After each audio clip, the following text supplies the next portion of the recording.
Well, welcome everyone to the Aquarian series, as we call it. It's recording. This is being put on by the United Lodge of Theosophists here at San Diego. And all these Aquarian topics, welcome. Got some people coming in the lodge here, are being, are following an almanac that was put together as one of the creative projects of Professor Raghavan Iyer. And I'll show it to you. There you go. And so there are many weekly themes for meditation and contemplation.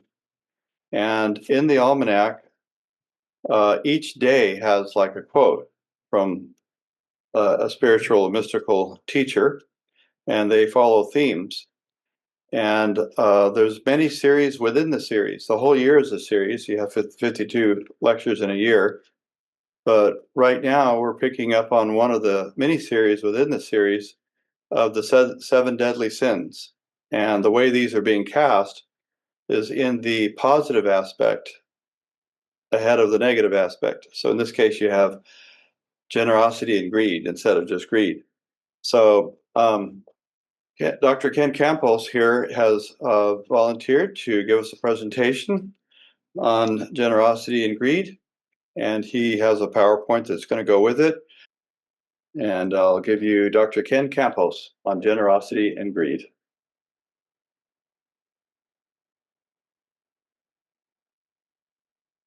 Alrighty.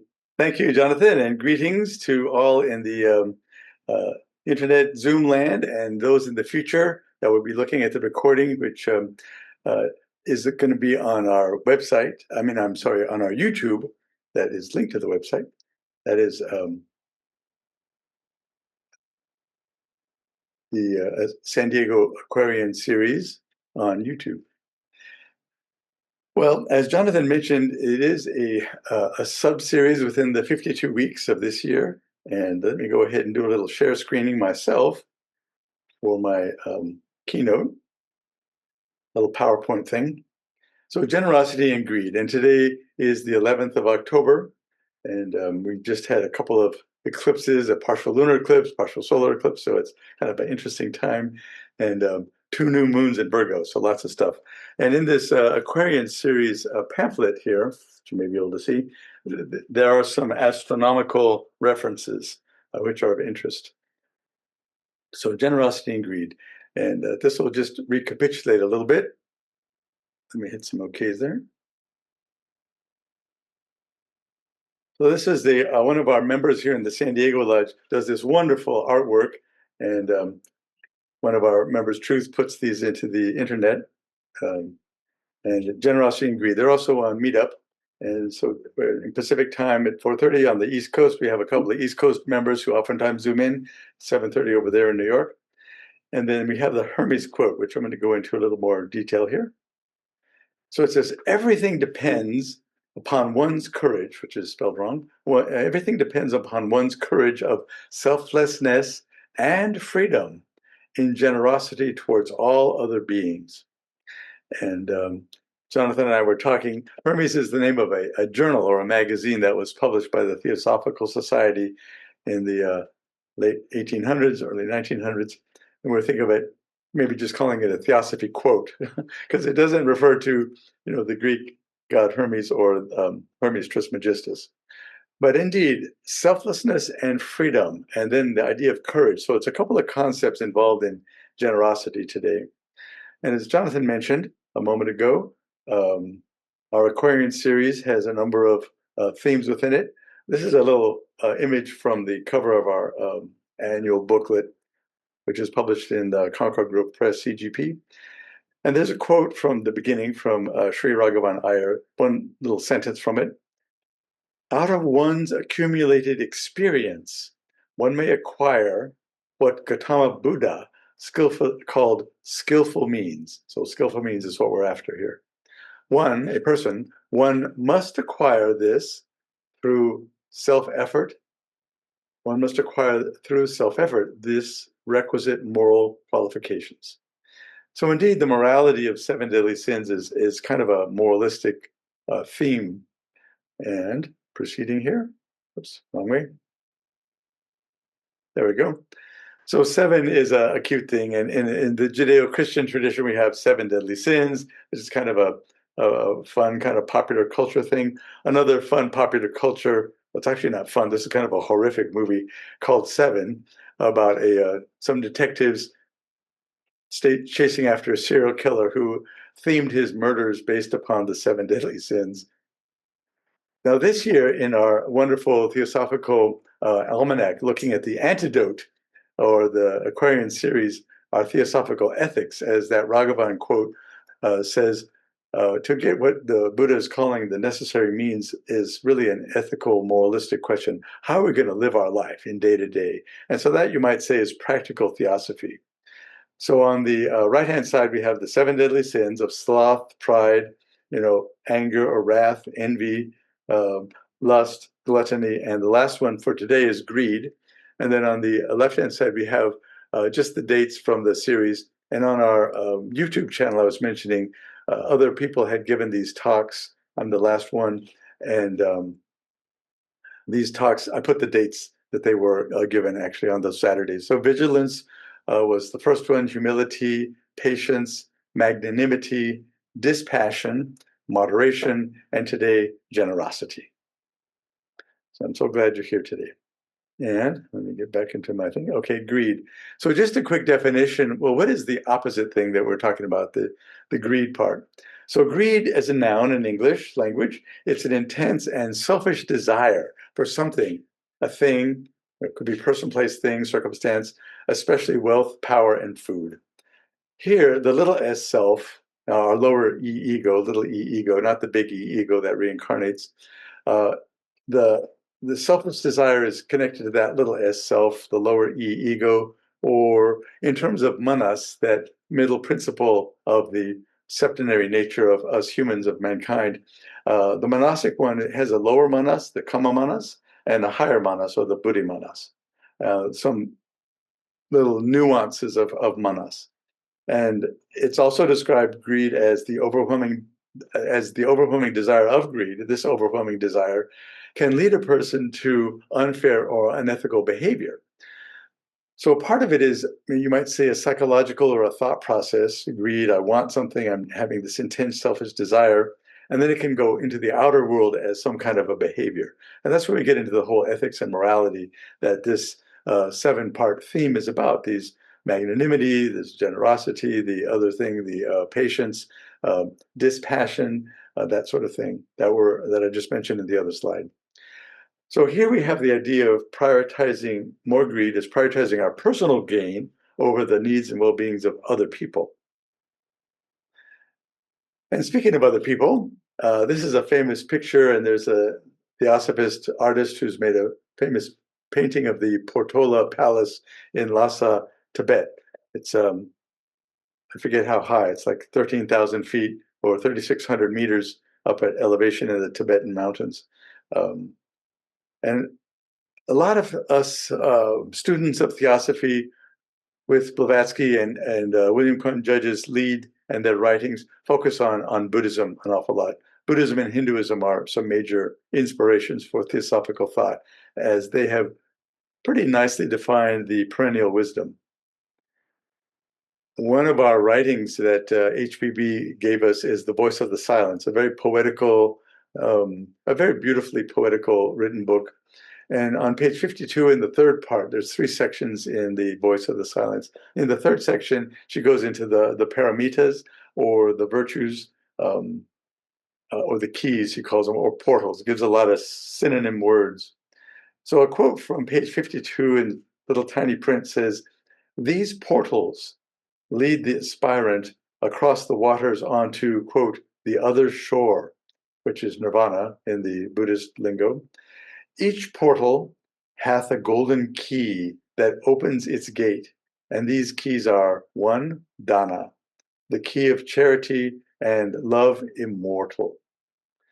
So that's from The Voice of the Silence. And there's six others in the Voice of the Silence version of the Paramitas. Some Buddhists give that's a total of 7 for us. Some Buddhists give only 6 and say that viraga, the middle one, is kind of a result of the other practices or paramitas. And the paramitas, another word could be like a virtue, you might say, or a value system. So in our day-to-day life, as practicing theosophists, to bring these concepts into our day-to-day existence, we want to have generosity. And dana, what is this dana thing? So some of the inquiries we can do in our own personal psychology is ask ourselves these questions. The brackets in my letters, KLC is my name, Ken Campos. Are you a stingy person? And so for me and my family, with my mom born in the 1930s, grandparents, lived through the Great Depression here in the United States. So many Americans did. Older Americans have that in their genealogy. It's like, oh, you got to, save every little scrap of paper and wash the aluminum foil and use it again. And all these kind of stingy sort of, you might say, what's the word? Poverty mindset, that there's a limited amount of things in the world and it's not about abundance. So dana is really about abundance and generosity. Another question, are you attached? And attachment, of course, is a huge thing in Buddhism. Are you attached to your own time, your money, your material possessions? My thing, my this, my shirt, my hat, all these attachments. Or do you give to somebody when you're giving somebody a birthday present, Christmas present, giving something to a beggar, making a donation to a charity or a nonprofit, or making a donation to the opera, whatever. Are you giving with the exception of getting something in return? Like getting your name in the program as one of the one of the donors to the theater. And this is very transactional. So if I give you this, you're going to give me that. You're going to put my name in the program of the theater or the opera, or whatever, if you give a donation to the theater. Other things about dana, this it's either Sanskrit or Pali, the word, or I think it's in both languages. Dana is this generosity thing, this love immortal, as HPB wrote in The Voice. Some of the actions and motivations could be things like giving generously. So this is now the positive side. Giving generously of one's time, energy, assisting another person, your guidance to help somebody else, or even just a smile. So the giving could be really quite simple, from smiling at somebody, saying a hello without being like, oh gosh, I got to say hello to this person. I don't want to do that. Yeah. Holding back. So the motivations have to do with the intention. One thing that Jonathan mentioned on Friday, we do a Zoom study on the Gita, where we might cover anywhere from 1 to 3 verses per hour of the Bhagavad Gita. But in the Gita, as well as in the Voice, there's a lot of talk about the intention of your action as you do your action, which would be your personal dharma, your svadharma in the world. Some of the writings in Theosophy describe the ideal motivation, and other people talking about dana, Buddhists and other people describing it, say it's to give without the expectation of reward or without the expectation for thanks.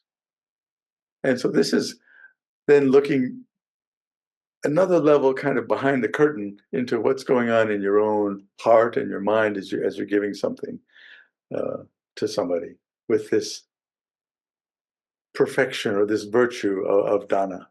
And it is, you might say, a spiritual discipline. These 6 or 7 paramitas that are in the Voice, page 52 and page 53 in our William Quan Judge translation. And that ideal motivation is also in the Bhagavad Gita.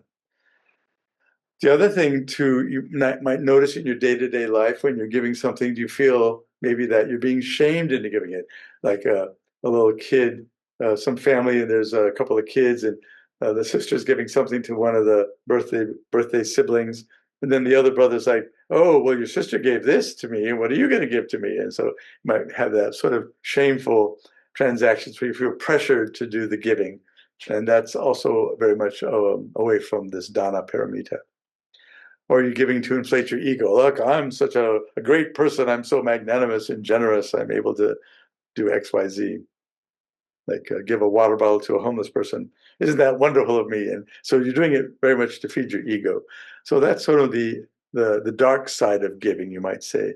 And going to the concept of dana or generosity in a theosophical context, I think the ethical morality that we're aiming for is really to go a step or several steps, you might even say, beyond the actual act of the donation, to really notice it with that self-introspection and like the Oracle of Delphi, know thyself, that self-introspection.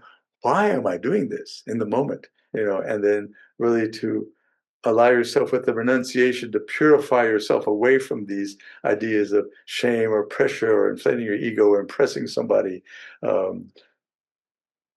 Clearly one common example in our culture is, say, the marriage proposal, where the groom decides he needs to give a big diamond ring to his wife to impress her, so it's like, what kind of giving is that? It's very full of egotistical, transactional stuff. So that's something we want to notice if it's happening in our life, or maybe for me, certainly has happened in my past life. Past years. It's like, okay, I haven't always done it this way. And it's really making that change to say, okay, I have given that way and had my name in programs and things like that. So actually, even as early as this year, my name was in a program. So I was like, okay, I got to just watch this egotistical stuff connected to the Balboa Theater. Krishna, in the Bhagavad Gita, has this phrase, and other people have repeated, like M.K. Gandhi, Mahatma Gandhi, and others have talked about this, and it's really a prominent theme repeated throughout the Bhagavad Gita, is to do your action, to do your duty without attachment to the fruits of the action. And that's some lingo. The fruits of the action is the kind of poetical word in the English language translation of the Gita. But really, you might say the fruits of the action are the outcome, the results. And so many people, like in the business world, when you focus on your KPI, what's my key performance indicator? What results am I getting? Or the board meeting where you're looking at, what is our quarterly earnings this quarter for the shareholders? That's the fruit of the action. And so we want to be able to divorce ourselves from that, or purify or renounce in our spiritual being, even though we might be on the board of something and have to play along and for those moments, okay, we got to look what the treasurer's report says. But then in your inner heart of hearts, really be able to step back on the spiritual path, to be able to notice that, say, oh, okay, in this little theater role that I'm playing, the role of the board member who has to be responsible for the shareholders, got to look at the quarterly earnings. But in our ultimate true self, really to allow ourselves to act without attachment to the results. And let's see what's next. Charity. So charity is kind of different than the board thing, or giving to get your name in a program, or giving to put your name, the naming rights. Certainly you can see that, like in the giant convention center in LA keeps changing its name depending on which company is given the most money at the time. Or even here in San Diego, California, the football stadium, Qualcomm, years ago, for the electronics company Qualcomm. And it's changed its name several times depending on who the big donor is. Now I think it's some kind of insect, like a hummingbird or a dragonfly or some kind of, anyway, it's got a new name, but it's gone through a couple of names of stadium depending on, and then Petco Park, the other sports name. So that's charity and giving, but with that tinge of, we need the naming, we need to have our name in big giant letters. And so that's what we want to avoid. So these smiling people in this photograph here, it's I use a royalty-free thing for some photos, so I don't know any of these people at all, but they're describing and smiling about, oh, we can give charity and be, giving and care about others. And it can be just really simple. Some of the things like public awareness marches, like, say, Breast Cancer Awareness March, or in May, there's a National Alliance on Mental Illness, Mental Illness March. And I think this month in October, there's something in San Diego for Suicide Awareness Day, some American Suicide Foundation. So you can do those things without really expecting any result and just participate in it. So bringing the actor and actor together. So there are different charity things you can do with your time and energy, which can be a generous giving. And then what are some of the benefits of this theosophical, ethical, moralistic principle and this Buddhist concept of dana? How is practicing that action of the giving and then attach it to this inner psychological work of what are you thinking about the giving and what's your motivation for the giving? What does that have to do with anything? Well, it turns out that by adopting those two things, the inner and the outer, it can help you to reduce your own attachment to people, places, things, and circumstances. And certainly that spiritual path that we're on as students of theosophy and others, it could either just to be a good person in the world, or maybe you want to be on the bodhisattva path, like Kuan Yin we have over here. So the bodhisattva thing is a big priority for us in the world of theosophy. And so doing this kind of practice in your outer world and your inner mental and heart world can allow you to let go of attachments more and more and more. And this helps a person, a student of theosophy, and all of us here in the room and on Zoom. It helps us with the idea that comes from the Four Noble Truths. Dukkha, or suffering, exists in the world, so there is suffering is one of the things. Craving and attachments are the cause of the suffering. I call it CNA, craving and attachments. That's the second of the Four Noble Truths. The third one is you can get, there is a way out, yay, the solution. And that's, there is a method to cease suffering. And you can do that by releasing your craving and attachments. So this Dana principle to help you reduce the attachment level is part of the solution for in the Four Noble Truths. And then the last of the Four Noble Truths is there's this other whole collection of activities, the Eightfold Path of right thought, right action, right livelihood, the eightfold right things or the good things to do. And so the Buddhist folks that have gone past a layperson and maybe I'm going to be a student or a monk, they'll get more involved in the dhanas, in the paramitas, dana being the first one. It's interesting, it's the first paramita, but it's the last of these 7 deadly sin talks. So we're kind of coming full circle, the first and the last. And there's also some material, this is now where my Dr. Kin science life comes into play here for this talk today. There's some modern, I'm calling it, not to make fun of it, but just to kind of give it a label. My early life was very much in our modern materialistic, reductionistic, scientific way of looking at the world. I did a lot of training in that for many, many years. And it kind of reduces the universe down to just things you can see, feel, touch, you can measure with a device, electron microscope or a radio telescope or a thermometer or any kind of a Geiger counter, something you can measure either with our physical 5 ordinary senses or machines that help us with expand our senses. So it's very much very specific. And so from that world, there's also things that are a little more subtle, but still pretty concrete and reductionistic. And that's going to be psychology, Western psychology. And for me, psychiatry kind of ties into that. And there have been some researches by some of these psychologists on the benefits that can accrue to a person, accrue to the vehicle, the vesture, your shula sarira. And that, you might say, does have a tinge of the transactional thing that we're trying to avoid, but just to kind of put it out there, you can at least start with saying, oh, if I do this, I will get my name on a big building. So it can help the vehicle in a strange sort of way. And you got to start with everybody where they're at, And so some people, this is just the beginning. Say, oh, well, if you're good or happy, and this could be then the front porch to then step into these deeper things of dana. So first you got to do good stuff. And that's a giant challenge for many people of the 8 billion of us roaming around on this planet. Just to get to that basic generosity is a challenge. So that's why I have this little section here in today's talk. I found quite a number of different journal references. I'm mentioning only one specifically from a magazine called the International Journal of Behavioral Medicine. And it's funny, in this century, behavioral medicine is like the new word for psychiatry, psychology. I'm getting used to the changes. I still call it psychiatry, and I'm a psychiatrist, but behavioral medicine is the new lingo in this century.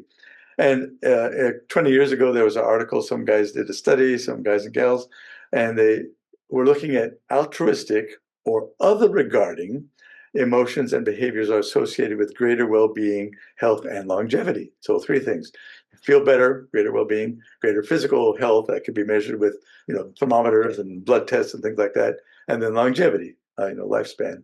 Again, concrete, measurable stuff. But interestingly, these researchers called altruism other regarding. And this is exactly the opposite of the definition of the greed, where you prioritize yourself over others. And indeed, that's a big part of this distinction between the greed and generosity. So greed is very inwardly looking, and altruism is very outwardly looking to others. And I think that's it's simplistic, but I just wanted to speak it into the world and say it out loud. And so in their research 20 years ago, and as I mentioned, there's a number of other researchers that did this stuff. Their article has some conclusions that and warnings that there was, even though there is this strong correlation in the epidemiological studies and people they looked, the control group and the other control group, between the altruistic behavior and the well-being, happiness, longevity, but the people who are altruistic, that is to say, emotionally and behaviorally compassionate, so emotionally compassionate and behaviorally compassionate, again, it's those two things. What are you thinking and feeling, emotion, and then what are you doing out in the world?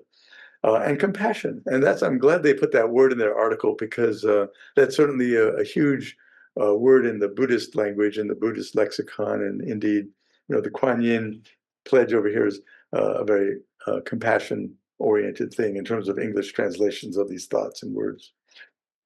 And so I'm putting that, their article says, okay, it helps you in your body and in your mind if you're not overwhelmed by the helping tasks. And so I put it in italics, it's not overwhelmed. So this to me says you can't be this Christ-like martyr who's going to be suffering and bleeding. You can't be overwhelmed by your generosity. That doesn't work. It doesn't help your well-being or happiness. And also I think it gets into not to say that Christ was egotistical or self-centered, but human beings that are pretending to be like Christ, but then they take on this, oh, I'm this great martyr, and oh, feel sorry for me. It's very egotistical and narcissistic. Like you might have the person who's giving something, but it's like, oh, but it's now cost me all these, pains and sorrows and deficits and whatnot. So we don't want to do the Christ-like martyr thing that modern humans would do. And then there's other studies I mentioned without giving the actual references. One study showed that mothers, so had control mothers and test mothers who did volunteerism, some that volunteered, others that didn't, were less likely than the control group to have major illnesses, major like hypertension, heart disease, that sort of thing. So that's kind of fascinating for me to say there's some folks drawing correlations between what you do and how you're feeling and thinking to your physical body.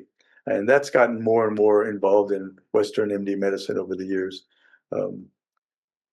There have been several studies that use a bunch of medical lab tests to show there's lower system-wide, your whole body, inflammation. There's inflammatory chemicals with our immune system. So a lot of autoimmune stuff like the, the arthritis, deformans, where you have the rheumatoid arthritis, and your fingers are bent and the bones and the joints have trouble. So inflammation is part of that rheumatoid arthritis.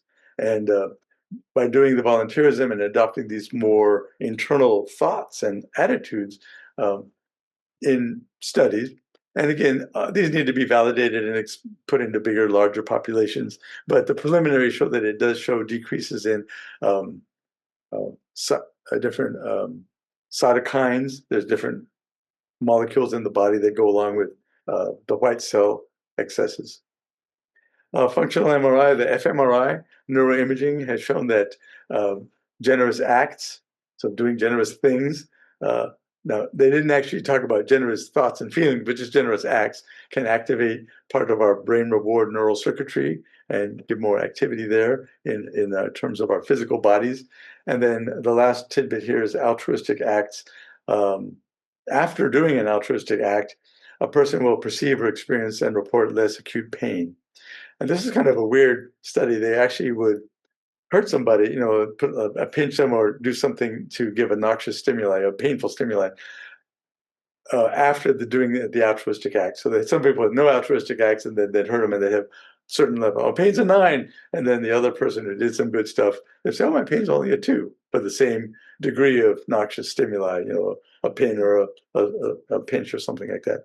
That they would, of course, measure with, you can have tension devices, how much of a pressure are we doing on the pin. So it's kind of a weird thing to have human subjects submit themselves to this, but some psychologists come up with all kinds of clever and weird things to do to people to test stuff. And again, these acts of generosity, both combining the heart and the action. So you see this man smiling, so it's very likely that this cook in the kitchen cooking food, it's very likely because of his smile, you can interpret that his inner thoughts and feelings and emotions are very positive. Like, I really want to do this. I enjoy this. I love this. And then he's fixing food, which will be a gift to the people that he's feeding. So these things don't have to be really that complicated in your practice of dana or generosity. And that's, I think, for me, a very exciting thing. It could be anything from these simple actions, a smile, and then other things to kind of go a little deeper into what could these activities be. Um, uh, it could be, I'm not sure if I have on this side or the next one, it could be giving advice or helping someone with something non-tangible. I think that's the next slide. So let me go to this slide here, which is receiving help. So a curious thing about dana, it's generosity, but who are you being generous to? And one of the curious things in Theosophy and some of Blavatsky's writings and quotes and whatnot is the idea of the delusion of separateness. So not quite to a psychiatric, psychotic delusion, fixed false belief, but it is in that direction, this identity that I'm actually a separate person over here standing behind the lectern wearing this green and yellow shirt. And it's like, that's not exactly true in a more abstract Sat kind of reality perspective, that all of us on the planet are really rays of the transcendent, that, you know, we're like a ray of the divine in our soul, our Sutratman.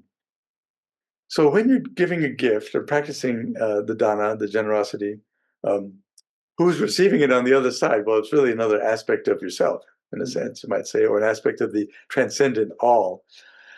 So for us in our day-to-day existence, because most of the time I do run around thinking, I'm just me here in this body and in this shirt and this hat. So it's going to let somebody give something to me. It's like, oh, so that's the other half of dana. So allowing or letting somebody help you, especially when they offer to help, as opposed to like begging them to help, they offer, can I help you do this? Can I help you put your luggage in the car, going on a trip? Can I, pour some water for you more at the dinner table? And they said, no, I don't want any more water. But get mad at them. But you don't want to do that. You want to allow them to, you want to allow yourself to receive the gift and allow them to have the dana practice of giving. So you don't want to deny the person their opportunity to give, the opportunity for the other person to practice their dana, their generosity. So for instance, and this is a kind of an interesting nuance for me, as I've been looking at this and thinking about this for some weeks and whatnot, and then put this together in the last couple of days, the actual slide. A homeless person, and I've dealt with homeless people for decades, even in my professional work. But when we see a homeless person begging, we can both help them and help ourselves in a sense by giving them a gift, whatever that may be, a quarter, a bottle of water, a smile. Actually, just talking to them is a gift because they're shunned by so many people that people won't even look at them and talk to them, pretend like they don't even exist. And I think there's a song, a Genesis song about, ignoring homeless people on the street, the pop music song. So the gift is to notice them. And during the interaction, you might even thank them for giving you the opportunity to practice giving. Well, thank you for letting me give you this to you. It's like, what? And they're like, thanking you for you giving them the thing. But it's like, oh my gosh. And so it gives us the opportunity to be generous when we encounter, the beggar. It's like, what? Really? So for me, this is yet another level of my personal practice, and for all of us listening and here in the audience, to think about how can we be generous in very simple ways. Ordinary day-to-day stuff. And that's, I think, what I'm putting to the wall over there, Blavatsky, William Point Judge, and Crosby. It's theosophy in daily life. This is just not some abstraction. This is like day-to-day existence. And so in some Buddhist countries, for instance, the Buddhist monks in their saffron robes and their alms bowl, part of what they're doing, and I didn't realize this until this last couple of weeks, part of what they're doing is giving the other person the opportunity to practice generosity. So they're actually not just simply beggars, but they're actually allowing others to begin to step on the path of dana by their alms requests, giving the other person an opportunity for them to practice dana. It's like, what, really? So that's kind of a new revelation to me.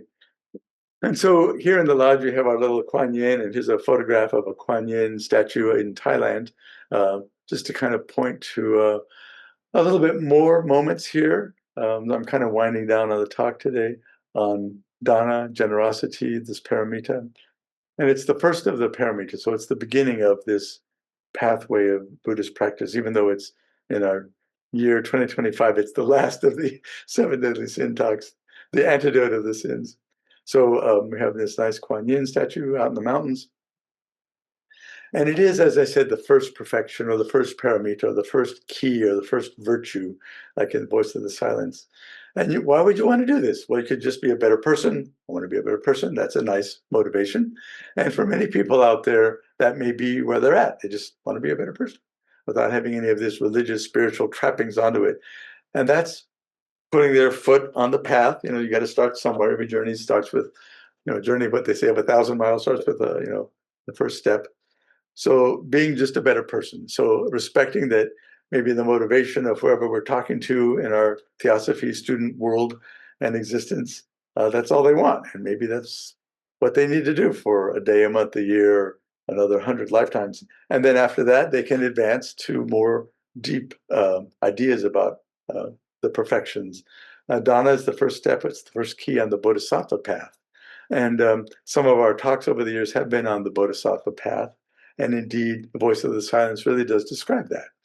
I mentioned it's in 3 sections. The last one is really giving you the 2 choices of which fork in the road on the Bodhisattva path do you want to take? To go completely to nirvana or maybe to stay around and be a Bodhisattva.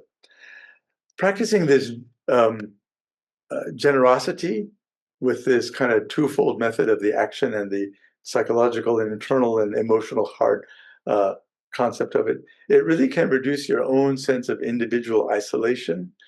And even, in 2023, the US Surgeon General had a report on our epidemic of isolation and loneliness in the United States. So even just, it can help at that level, just to do some more volunteerism or giving to help this epidemic in the country and probably in other parts of the world too, but certainly in the United States, it's identified.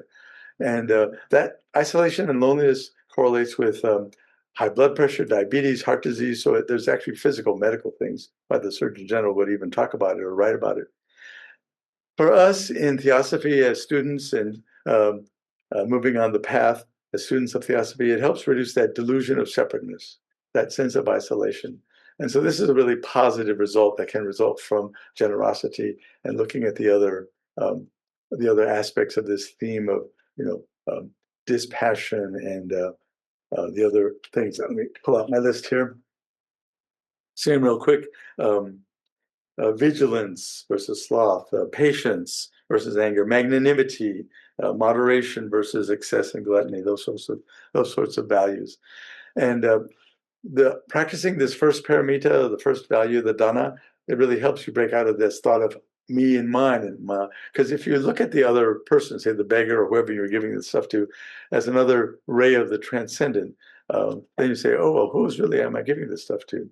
And so you're really training yourself into this other Buddhist practice called metta, or loving kindness. And so that's another facet of compassion and bringing compassion into day-to-day life. And then this is what I was thinking of earlier, the non-material gifts. I got ahead of my own slide presentation. So some of the non-material things you can give, and I know certainly I've had a chance to give these, and I've certainly had a chance to receive them as well, even just this week. I'm on the receiving end of being empowered. I felt I was at a 3-day retreat this week. I felt very empowered by the leaders and the other people there to help me feel more confident and competent to proceed to do my giving in the world. And you can give mental energy and attention as a gift. Some people say in the internet business world that our time and attention is the most valuable thing. And all these people on the internet are fighting to get a few seconds. And some of the websites, the Google Analytics will track how many seconds somebody's looking at your website or if they click through to something. So attention really is a gift. And because some people are today considering it the most valuable commodity on the planet, your mental energy and attention really is a gift. And so those of you in Zoomland listening right now and giving your attention as I talk, and I'm going to mention Alan Watts quote. He says, "The sound of my voice is just as important as the sound of running water on a brook." So, it's not to get too inflated here. You can give the other person courage or confidence, fearlessness. See, there's lots of non-material things that can be gifts that can be given in this dana practice, this first paramita, this generosity. And one common thing that many Buddhists do, and here at the San Diego Lodge, we have a new thing starting this last month and this month of a Thursday night Zen practice. And typically it ends with what's called transmission of merit. So during the Zen practice, one gains some merit for yourself because you're doing the meditation. Then at the end, you transmit that merit out to the world at large, and that's a gift. And so that's part of the dana generosity, even the transmission of merit at the end of a meditation session. And then this is actually a long sentence, but my spreadsheet or my keynote here has got it on different lines. So some ideas on bodhisattva giving are, well, actually, no, these are different thoughts. This is a more advanced, you might say, in-depth aspect of the perfection of dana. So after you go from the person that wants to be a good person, for those of us students who want to practice these internal and external things, then you get even further along the journey to the adept, the master, or even the full-on bodhisattva. And when they do their giving, they're doing it as a practice of one of these Buddhist paramita perfections. And they will do it with no sense of the giver. There's no actor doing this. And there's no sense of the person receiving it. There's no receiver. And there's no gift. And there's no idea of separateness. So you get to this turiya state of the blending of the actor and the action into a non-dual, like the Advaita Vedanta, which we talked about earlier this year from Adi Shankara. There's all of a sudden a dissolution of the sense of actor and action and giver and gift. And then the Buddhists use a funny word in English, and that word is emptiness. Well, it's translated in English as a funny word, emptiness. It's where this is all dissolved into this amazing, transcendent spiritual state of turiya, or emptiness, in the Buddhist perspective. So that's pretty exalted, and I just wanted to mention that as another part of this pathway of giving and dana, that it's not just simply giving a water bottle to a homeless person. It can have this whole giant pathway of development for us as students of theosophy. And then one thing we, Jonathan and Truth, and I got involved in, mostly Jonathan and Truth, is putting some quotes out on the internet to let people know, hey, what's this all about? So a sentence or two from the longer quote from Blavatsky, HPB, an article she has called The 5 Messages to American Theosophists. So I'll just read this real quick. The function of theosophists is to open men's hearts and understanding to charity, justice, and generosity, attributes which belong specifically to the human kingdom, and they're natural to man when he has developed the qualities of being a human being. So really, this is part of our challenge, our monastic gift to be humans. And then another thing is, when people have learned to think and feel as truly human beings should feel and think, the works of charity, justice, and generosity will be done spontaneously by all. And so that's the last wonderful, wonderful quote there. And from this week in the almanac, I'll say one more thing. The Aquarian Almanac here, we have a Blavatsky quote, and I'll read it. It's on Sunday the 12th in the almanac, a little one's book here. I'll read the quote from HPB. A love which becomes attached to objects of sense ceases to be free, ceases to be love, and becomes mere desire. Pure and eternal love asks for nothing, but gives freely to all who are willing to take. That's from HPB.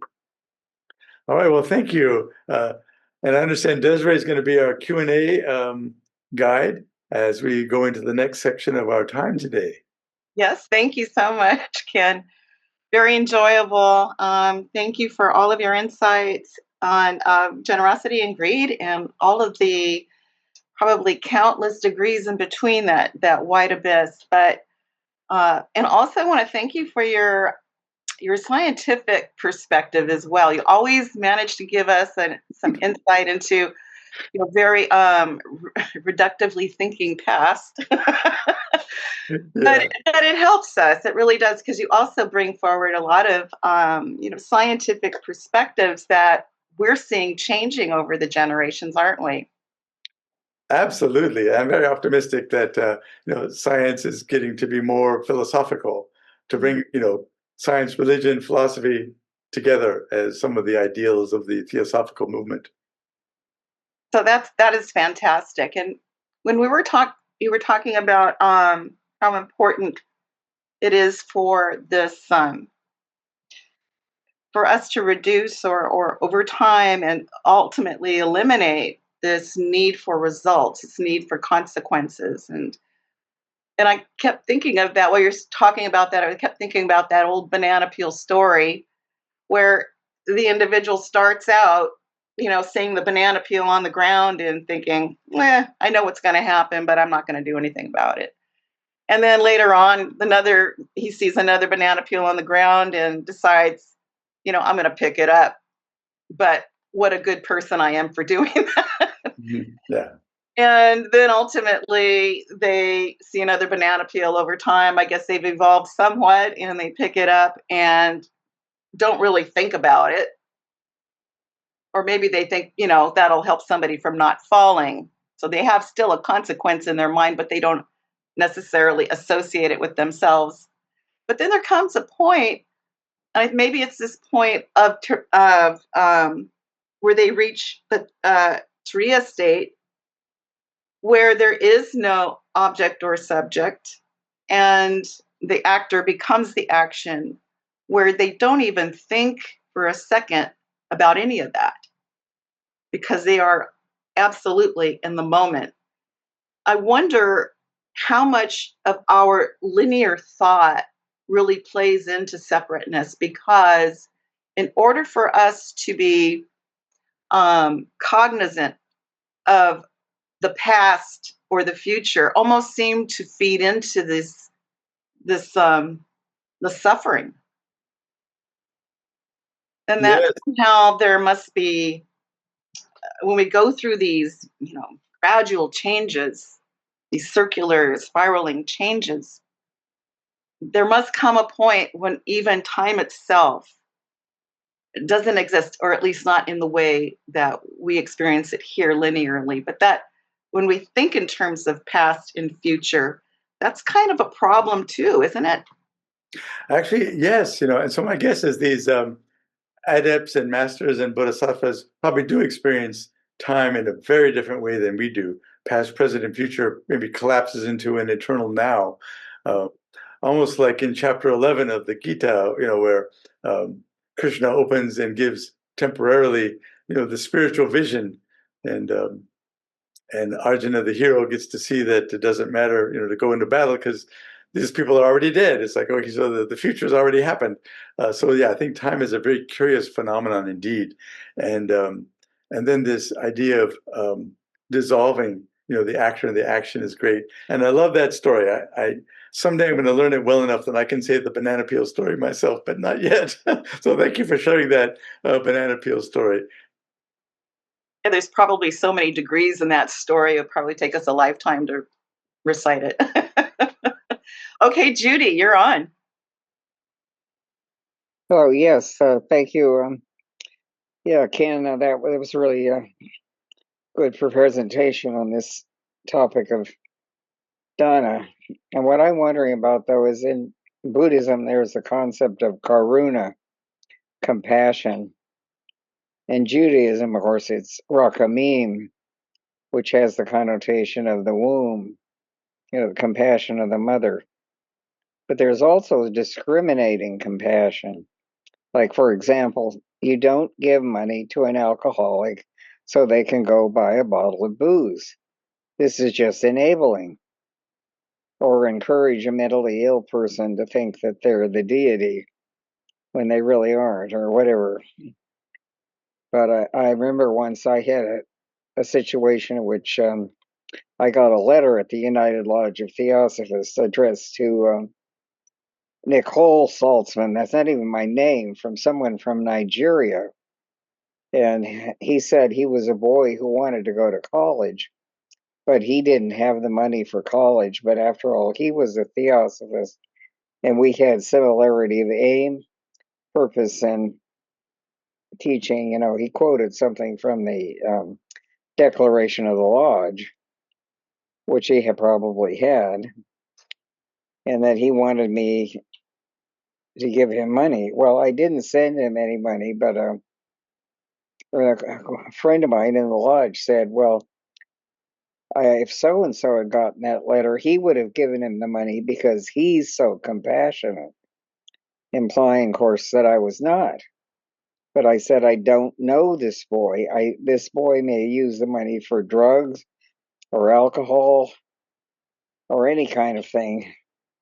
And I'm not going to give him money. And I'll probably get 10 more letters from Nigeria asking me for money. So that, here's the problem.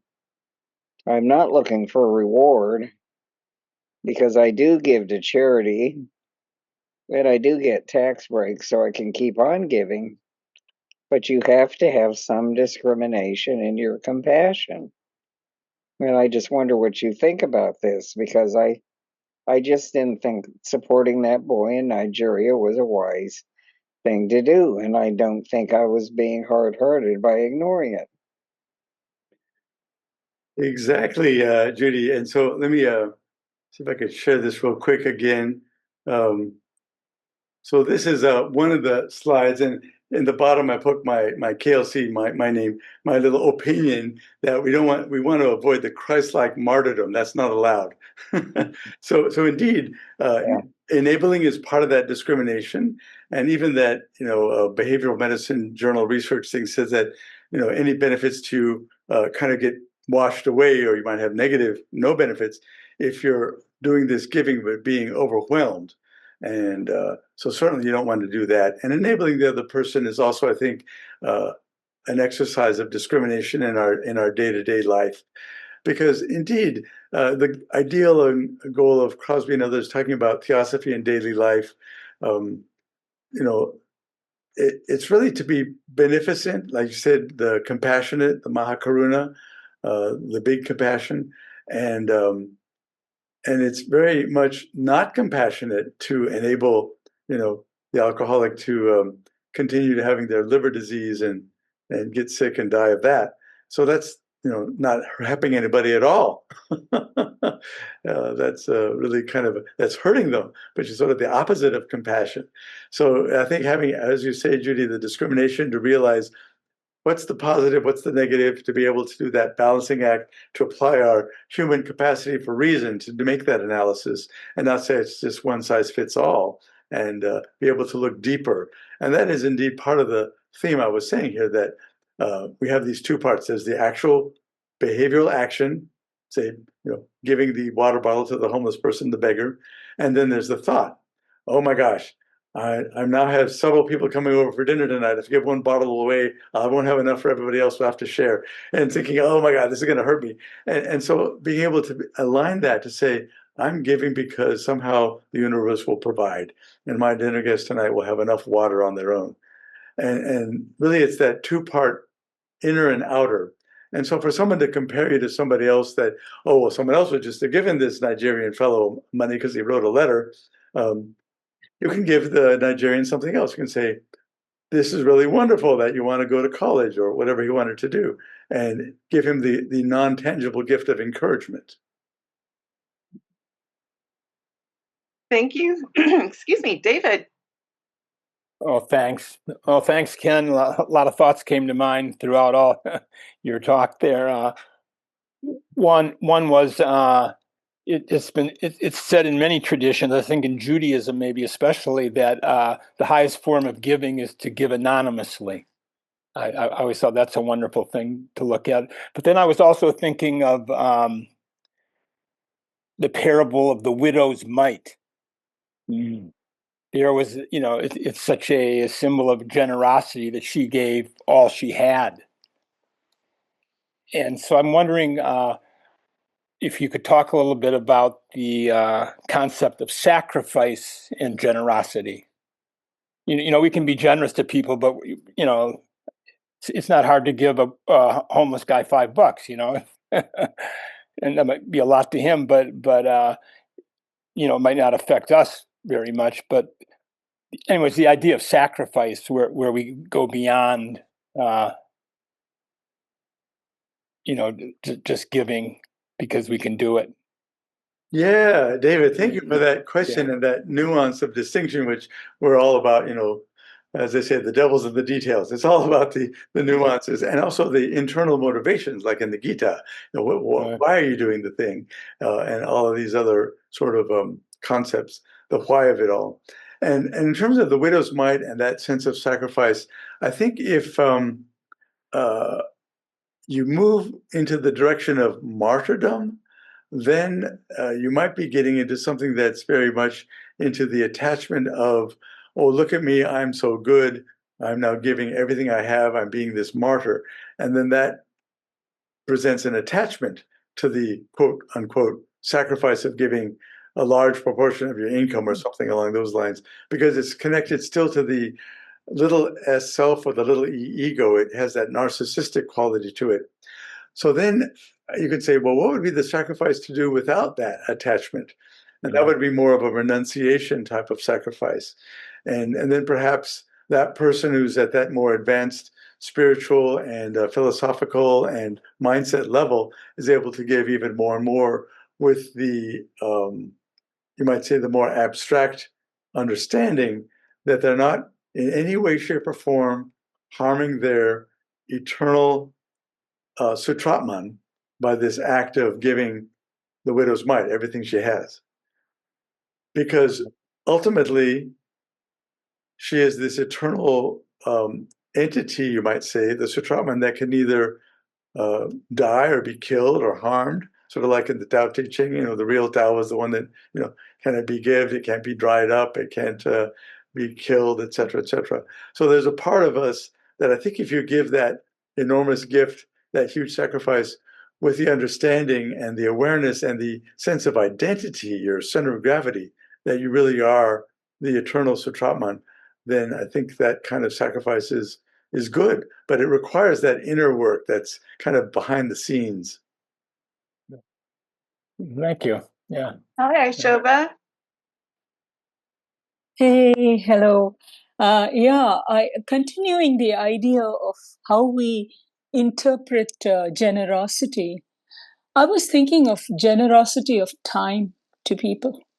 I think we're always in a rush. We don't have time for anybody, and especially, it's like, I'm just an example, going to a geriatric center and being with the people there, spending time with them, talking to them, stuff like that. That's a hard thing to do. And then giving time to people you don't really want to give time. That's a very, you know what I mean by that, I think there are people who want to talk and you are like, oh God, they're going to not stop talking. But then you also need to realize it's a form of compassion too, generosity, compassion, because they're lonely. They need somebody to talk to. It's very interesting. My Italian teacher always asked me to go somewhere with her for a concert, and I always go with her. It's lovely. She gets free tickets and we go to the university and watch. And then somebody else in our group said, oh, how come you didn't let me know? And then I felt bad. But my teacher understood it. She said she's lonely. She wants to come out. And I thought, yeah, how compassionate of her to look at it that way. So that's the thing. Need to be thinking about people who are just need somebody to talk to. That's also there. And then there's the magnanimity, compassion in the generosity in the sense that if you hear something that hurts you, right? I go back to the light on the path that says, your ears, you hear something such that you lose the power to wound. I'm sorry, your voice. When you use your voice, before the voice can speak, it must have lost the power to wound. So, and that happens when somebody may say something that hurts you, right? It's like, oh, how could they say that? But there you can apply generosity and say, it's okay. Maybe they're going through a bad day. I don't have to take it personally. So generosity, charity, dana can come in so many different ways. It doesn't always have to be lucre, right? Money. So I was just thinking, it's such a beautiful thing, generosity, because it can be applied in so many different ways. Yes, Shobha, thank you for that commentary. And it really struck me what you were saying about the loquacious person that's like, oh my gosh, they're going to talk my ear off. And realizing that if we look at that individual, and then of course in the psychology, psychotherapy, talk therapy world, there's a thing called ventilation, where the person is talking and you're sitting there just absorbing it and listening as they talk. They're ventilating, right? But I think the very more theosophy student way of looking at that is that this other person that seems to be different than me is actually an aspect of the transcendent. And so there's an aspect of that neediness at some level of the evolution, as we talk about evolving our consciousness from the elemental levels to the plant, so the material, mineral to elemental to mineral, plant, animal, and human level. So similarly, psychologically, there's going to be folks that are at this quote needier level, that oh yeah, I need someone to talk to, or the loneliness level. And just like our responsibility to elevate all the elementals and the material and the atoms, so similarly, by providing the time and attention to listen to this other person, either professionally or non-professionally or in another kind of context, it's really providing this dana, this gift.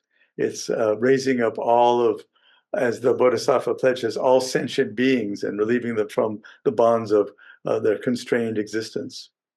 But it has to be done naturally. Like you said, that smile you give, it has to be spontaneous, not planned like, this is my good deed for the day kind of a thing. This is the trouble, it has to be done spontaneously. And the motivation is important, why you do it, right? That plays a role in all this, So I just feel it's such a beautiful thing, Dana. The key of charity and love immortal. See, there's love there.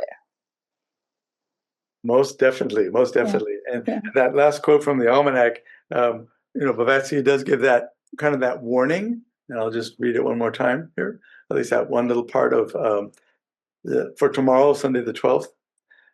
The love which becomes attached to objects of sense ceases to be free. It ceases to be love, and it becomes mere desire. And so I think even Blavatsky is saying the warning that your internal motivation of why you're doing it is important. And the attachment word is certainly very key as part of the Fourfold Noble Truths. We don't want to be attached to the results of our compassion or our love or our generosity.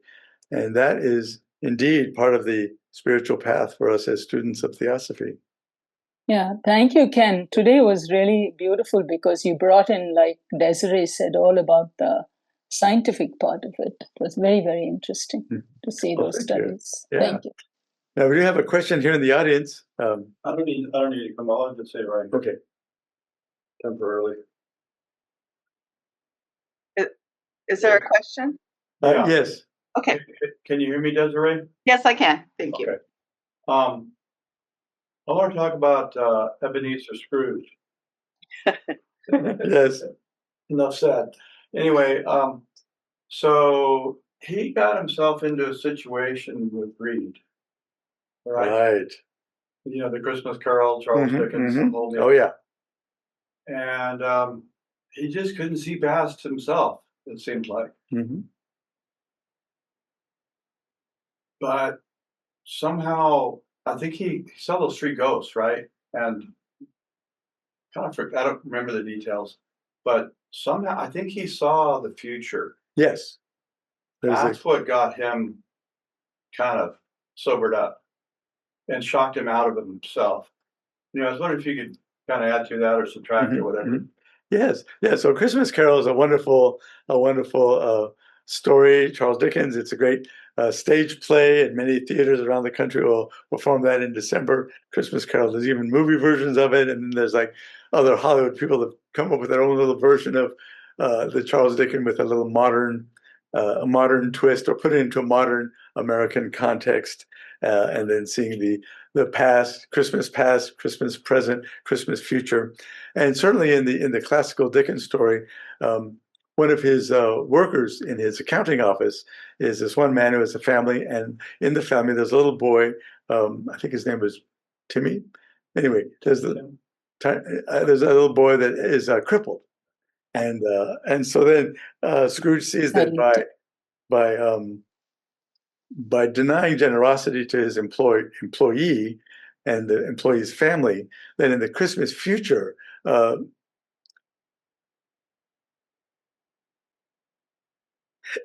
it's very moving. The little boy is dead. He's gone. Yeah. And this gets Ebenezer Scrooge to think outside of himself and to begin to think of the other. In this case, his employee and the employee's family and the little kid. Yeah. And that is the transformation. That's the 180 degrees opposite thing of greed being self-focused and the Dana being other-focused. And even in the scientific people defining altruism as other-focused. And that's the transformation that the character development in the Charles Dickens story, that psychologically the Ebenezer Scrooge character goes through that transformation, being selfish and self-centered, to then, through the pain of seeing the death of this little kid and the sorrow in the family and Christmas future, that he then says, oh my gosh, I don't want this to happen. And then he becomes all of a sudden transformed with this 180-degree opposite transformation from self-centered to other-centered. And in the Christmas Carol story, then he gets all excited and happy about that, and buys a big turkey and then takes it over to the house, and then they're all happy at the end. But indeed, it's a very painful thing. And indeed, in some of our theosophical literature, the Bodhisattva path is called the path of woe. So it's an awareness of suffering, and even the Bodhisattva vow is to alleviate suffering. But that means one has some awareness of suffering, some connection of suffering. And in the voice, there's a talk about the two paths. And in the Trikaya doctrine, the more advanced spiritual entity of us advanced humans, should we happen to get to that point, has to then make a renunciation, yet another sacrifice, like David Grossman was talking about sacrifices of the widow's mite. So the sacrifice there is to not go to nirvana, to sacrifice that, and then to maintain a connection to human reality and the human suffering that's still there, that the Bodhisattva is there to alleviate. But if you go the other path in the two paths of the voice, then you lose that connection and you're no longer even attached to human suffering. You have no relation to it at all. You're in nirvana and you're clearly gone till the next Manvantara, but that's the distinction of that Trikaya path from my understanding as a student of Theosophy. I know we've talked about that in the past, and others said, it's very complex, Ken, it's a complicated topic, but that's my simplistic student version of the Trikaya doctrine and the two paths. No, I kind of thinking about what Judy experienced back when, having other people kind of measure you up. Yes. I think it's important to also remind ourselves that we don't know what kind of karmic situation other people are experiencing. That for them to put through, even like for instance, the widow's mite is an example, but it may be a person may be in a situation where just to contribute a little bit is worth 100-fold against someone else's many contributions, simply karmically. We don't know that. And so one of the things I think it helps the soul is to not judge this area at all, because we do not know what lies behind any individual's karmic experience. But I did want to say, just going back to science. Oh, yes. When we talk about this, just the influence that our thoughts have on the world around us, I always want to think back to how we affect plants through water, or how we affect water itself. And the human being is, what is it, 70% water? I think Yes, at least. at least, yeah. If you're not dehydrated, like me right now, but it's really an interesting perspective of how we look upon things like water, because the noumena of water, isn't that related to jiva or prana or even blood or the uh, what do you call it, the solar plasma? I mean, all of these things are interconnected, and so even we think in terms of just our thoughts affecting maybe a small realm around us, but they actually affect, go far beyond that. I would imagine even into the solar realms. So I just wanted to put that out there because we are we are very powerful. Yes, and I think as the Gita and other of our theosophical literature points us to the idea of intentions. So the intentions have to do with our thoughts, you might say, and certain things like I mentioned, the functional MRIs and the electroencephalograms, those sort of things, they'll measure electrical neural brainwave activity. So far, I'm not aware there's any concrete way to measure thought energy, but different people have done experiments with it. Some famous ones, and they're so complicated and difficult to because of they're so intangible, you might say, and difficult to reproduce. But some decades ago, a bunch of transcendental meditation folks decided to go to Washington, D.C. in the summer, and they did an experiment to see if they could affect the crime rate that year, looking at several past years of average crime rates in the city of Washington, D.C. So they all went to the outskirts of Virginia. I don't know if they were in actual D.C. proper, and they meditated for some days and weeks, and then at the end of the summer measured the crime rate. And with their meditations for beneficence, compassion, that sort of thing, metta, loving kindness, things that the TM people were doing, the practitioners, at the end of the summer, they did see a dip in the crime rate that year. And then there's a Japanese fellow who did dark field microscopy, Emoto, and on water. So we had different vessels of water, and different people would think different things that, have some emotional reaction to the water. Then he'd make ice crystals and then look at them with a microscope and saw different patterns of crystals. With the loving, beneficent thought, the water exposed to loving, beneficent thoughts, that have pretty looking organized crystals, and then the water that was exposed to a lot of hateful, angry, negative thoughts, their water crystals were very disorganized and jumbled up looking. And so that was sort of his way of saying, and a few people have reproduced that. Others have said it's kind of equivocal, but it at least points in the direction, like a Zen person pointing, this is the way. That we do have thought fields around us. And other people over the years, like John Lilly, one researcher who worked with dolphins, hypothesized that dolphins, as these advanced mammals with big brains, also because they're mammals like dogs and cats and humans, also have thought fields, and that he and they could interact with each other through their thought field. And even authors like in the business world, the author who wrote Think and Grow Rich, he has a whole chapter on the brain as Napoleon Hill, as a transmitting and receiving, like a radio. He does the mechanical analogy of a radio, that our brains emanate thoughts and receive thoughts.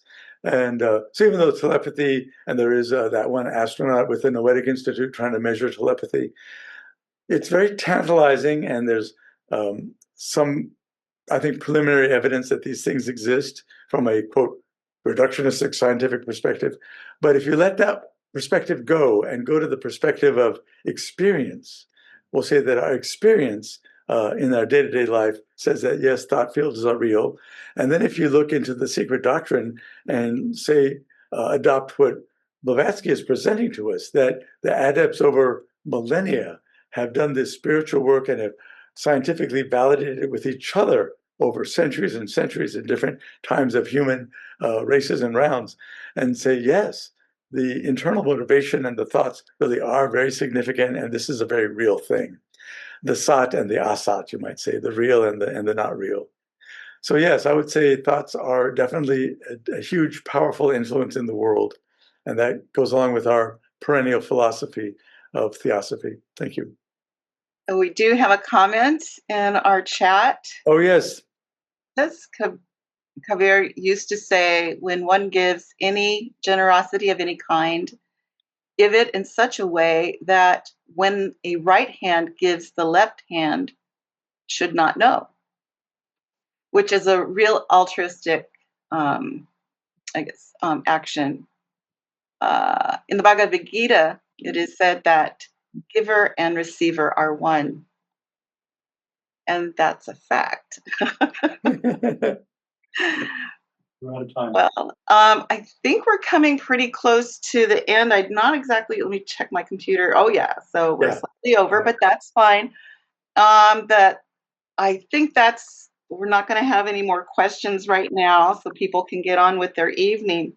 But I do want to remind folks, we look forward to you coming back and being with us next Saturday. Speaking of power, we're going to be talking about Kriya Shakti. So everyone have a wonderful, wonderful evening. And thanks again to our presenter, Ken, and also to our host, Jonathan, and to all of you for being here. Good night. Thank you and good night. Okay.